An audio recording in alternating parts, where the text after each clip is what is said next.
din ang mas nakakabatang kapatid ni Pacquiao na si Bobby Pacquiao.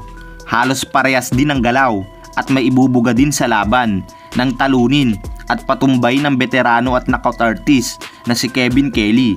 Pero bago yan, kung ngayon ka palang po napadpad sa aking channel, huwag mo namang kalimutang mag-like at subscribe.